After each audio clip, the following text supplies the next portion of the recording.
Brought to you by Agilus Diagnostics.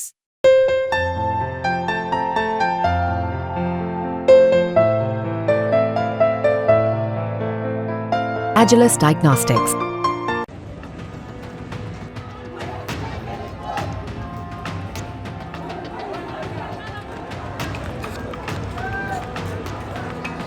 Bangladesh में इस वक्त हालत बेहद खराब है।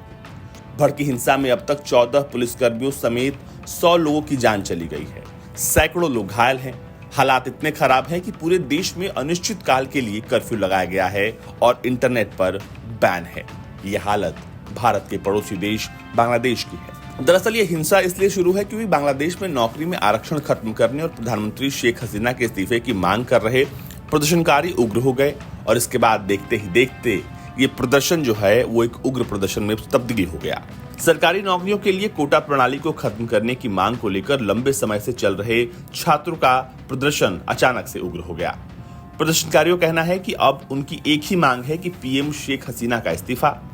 बांग्लादेश के प्रमुख अखबार प्रोथोम अलो ने बताया कि देश भर में झड़पों, गोलीबारी और जवाबी कार्रवाई में कम से कम 100 लोग मारे गए हैं। पुलिस मुख्यालय के मुताबिक देश भर में 14 पुलिसकर्मी मारे गए हैं। इनमें से 13 एक ही थाने सिराजगंज के इनायतपुर में मारे गए हैं।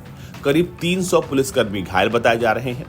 बांग्लादेश में इसी यानी कि सरकारी नौकरियों में आरक्षण को लेकर फिर से एक बार हिंसा भड़क चुकी है। प्रदर्शनकारी लगातार मांग कर रहे हैं कि 1971 के स्वतंत्रता संग्राम सेनानियों के परिजनों के लिए 30% सरकारी नौकरियों को आरक्षित करने वाली कोटा प्रणाली को समाप्त किया जाए।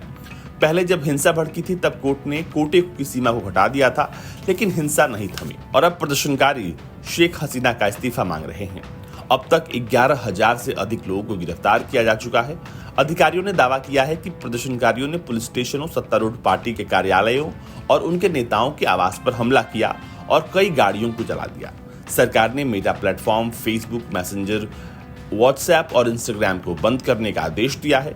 इस बीच प्रधानमंत्री शेख हसीना ने कहा है कि विरोध के नाम पर देश भर में तोड़फोड़ करने वाले लोग छात्र नहीं बल्कि आतंकवादी हैं। लोगों से उन्हें सख्ती से दबाने के लिए कहा है। उन्होंने कहा कि मैं देशवासियों से अपील करती हूं कि इन आतंकवादियों को सख्ती से कुचलें।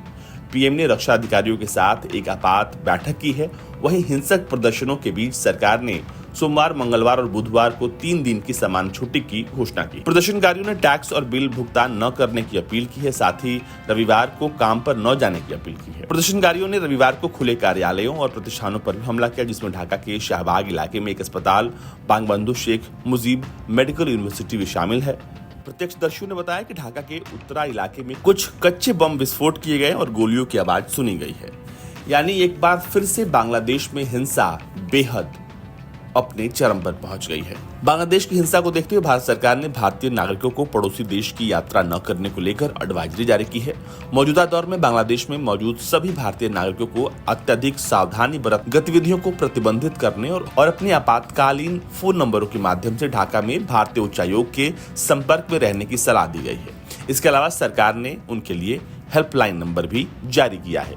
जो भी भारतीय इस वक्त बांग्लादेश में है वो उस हेल्पलाइन नंबर पर संपर्क कर सकते हैं। ब्यूरो रिपोर्ट, भारत तक।